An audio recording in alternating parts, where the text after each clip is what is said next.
à vous, Michel. Alors là, on est en quelque sorte dans une espèce de vision, si on peut dire, avec un zoom. Nous nous rapprochons peu à peu des individus qui sont et des problèmes qui en jaillissent, c'est-à-dire comment un enfant, un adulte éventuellement, mais un enfant dans un système où la scolarisation est obligatoire et qui viendrait d'une autre langue que la langue de scolarisation, le français, peut être préparé à passer à la scolarisation en français.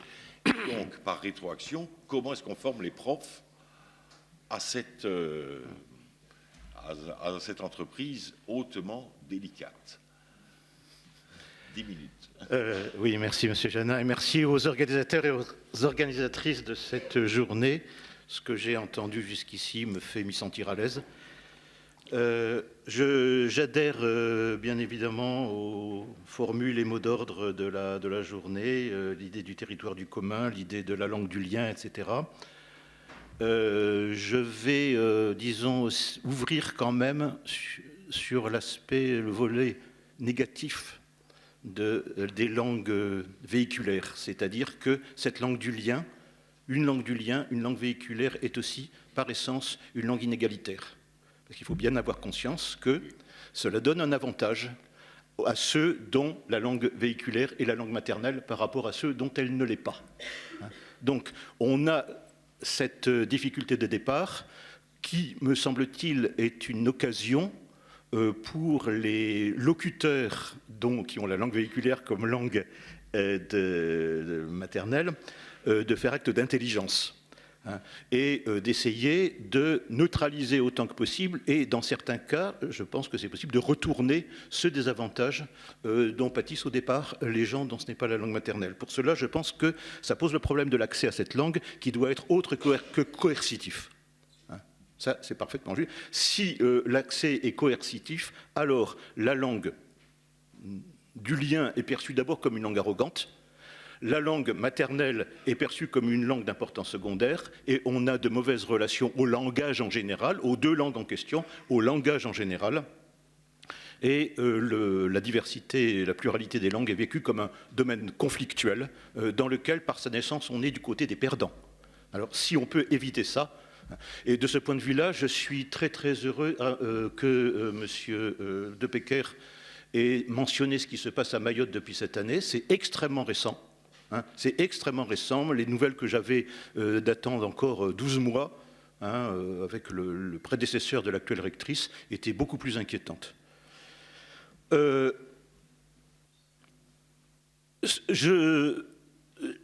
que je vais dire est plus facile dans le cas où on a homogénéité du public entre guillemets scolaire. J'ai travaillé plutôt sur la question des élèves allophones dans les outre-mer français, que sur les questions des allophones de l'immigration hexagonale ou d'ailleurs ultramarine aussi.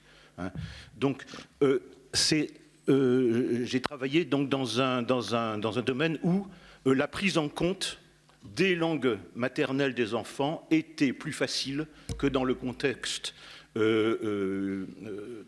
hexagonal de l'immigration où on a beaucoup de langues mélangées dans la même école, dans la même classe, etc. Dans beaucoup d'endroits de l'outre-mer, en revanche, on a, que ce soit en Guyane, que ce soit dans certains endroits de Polynésie, que ce soit en Nouvelle-Calédonie, que ce soit à Mayotte surtout, des cas de langues qui sont des langues démographiquement petites, si vous voulez, mais qui sont généralement concentrées dans certains endroits, de telle sorte qu'il y a moyen réellement de travailler le bilinguisme de la classe entre la langue maternelle et le français. C'est beaucoup plus facile, ce qui ne veut pas dire que c'est impossible ailleurs.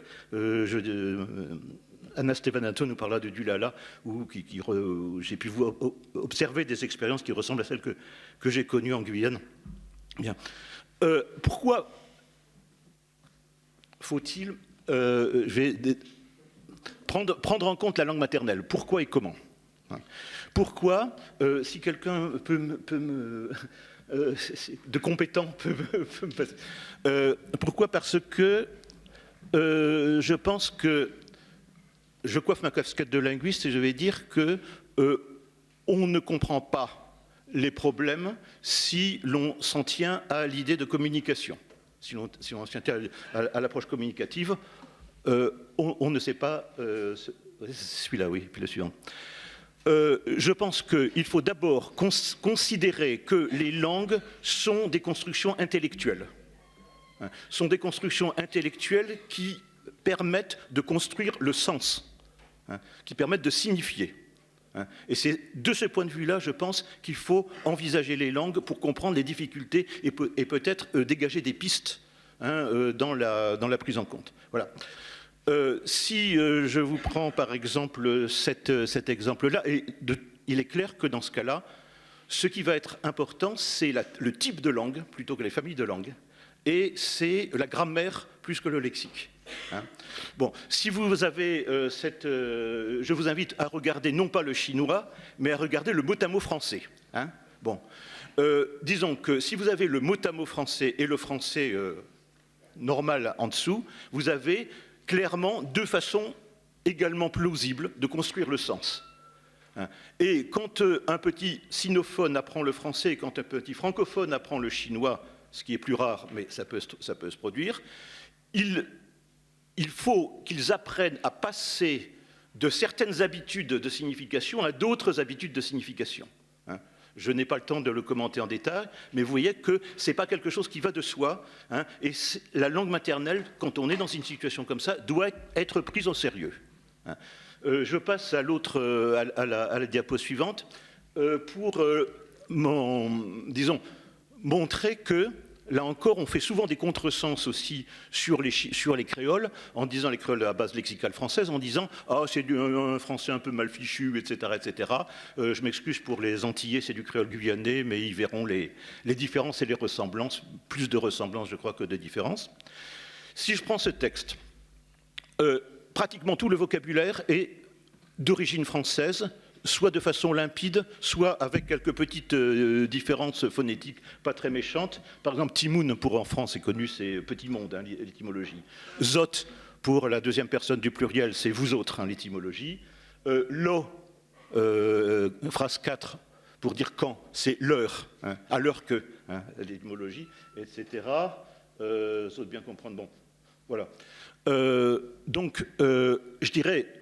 tout le vocabulaire, ou pratiquement tout le vocabulaire est français ou d'origine française, et pourtant ce n'est pas la même langue. Ce n'est pas la même langue. Pourquoi ? Parce que nous avons une grammaire entièrement différente. Un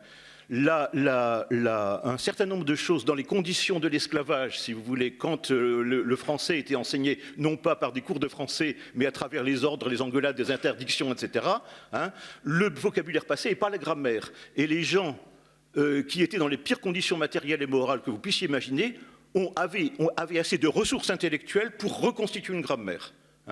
Donc la morphologie du verbe est perdue, la catégorie du genre est perdue, la catégorie du nombre elle marche tant bien que mal et plutôt mal que bien, et pourtant vous refaites un système verbal avec des particules verbales.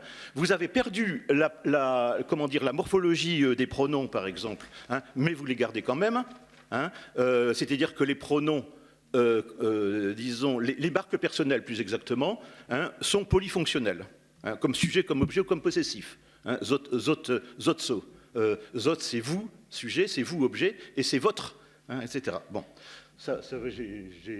bon. Alors, ceci pour dire, effectivement, ce n'est pas n'importe quoi que de passer une langue à l'autre. C'est opérer des ajustements, et si on s'y prend bien, favoriser ces ajustements incite à la réflexion métalinguistique et va faire de ces gens qui risquent d'être de mauvais élèves, au contraire, de bons élèves, de meilleurs élèves, parce qu'ils auront une vision plus riche du langage. Alors, comment est-ce que ça peut se faire? Combien de temps est-ce que j'ai assez? Est-ce que j'ai 2 minutes encore? Oui. Oui, bon. Oui, bien sûr. Alors, d'autant plus qu'on est au cœur du sujet. D'accord. Alors, je dirais l'idéal.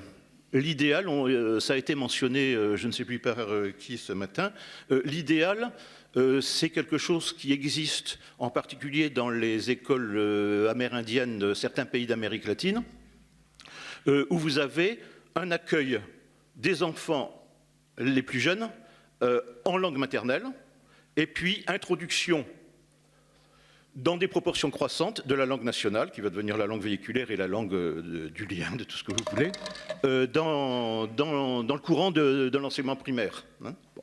Ça, c'est très difficile pour des diverses raisons à faire dans le contexte français. À ma connaissance, ça n'existe de cette façon-là qu'à Wallis et Futuna, dans les écoles maternelles de Wallis et Futuna, où on a effectivement 90% d'accueil en wallisien à la petite section, et puis ce n'est plus que 10% dans la grande section.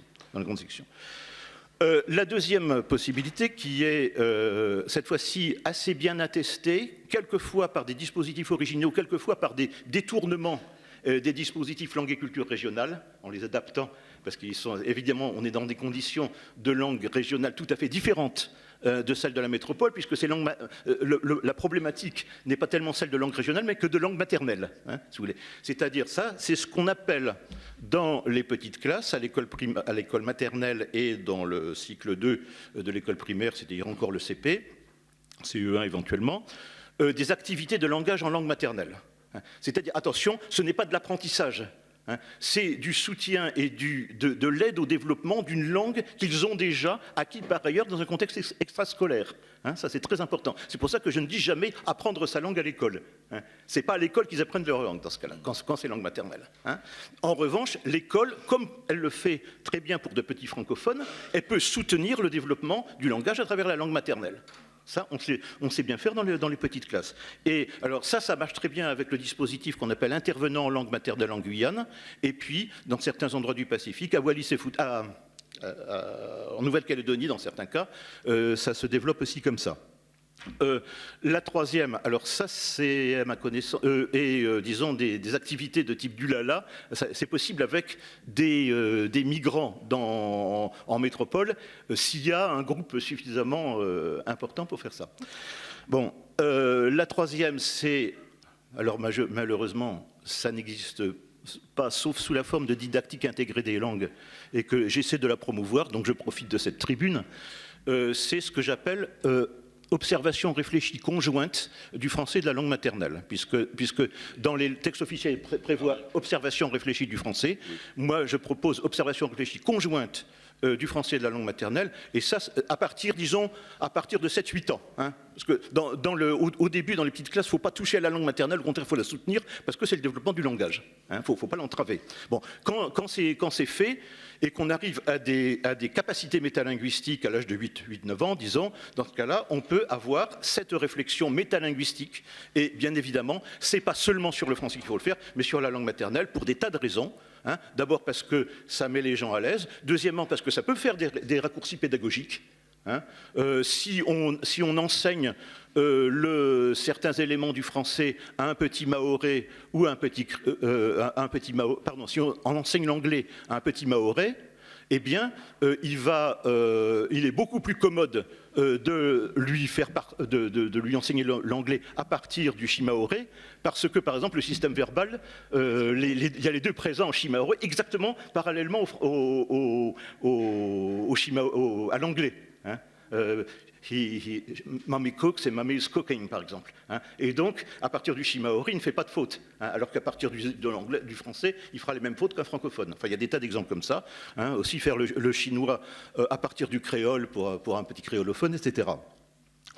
Ça, c'est absolument important. Et, disons, les langues maternelles des enfants recèlent des trésors qui permettent la réflexion métalinguistique, quelquefois qu'on ne soupçonne pas, et en tout cas qu'on n'exploite pas ou tout à fait insuffisamment. Il y a dans la plupart des langues ce que j'appelle l'effet latin, hein, c'est-à-dire les qualités qu'on attribuait autrefois au latin. Et dernier, mais d'autres vont parler.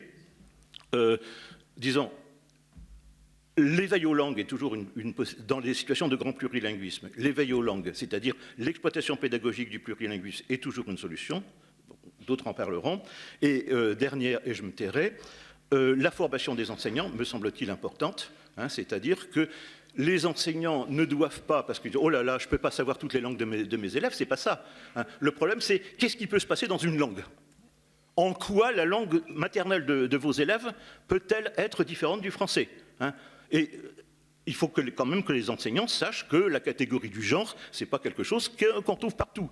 Que, disons, le système verbal ne fonctionne pas de la même façon, qu'il y a des tas de langues qui n'ont pas d'articles, et ça marche quand même très bien, etc., etc. Hein, et ça va les rendre attentifs, disons, aux difficultés que des élèves pourront avoir à manier la catégorie du genre, à manier l'article, etc. Voilà les programmes que je suggère. Je vous remercie de votre attention.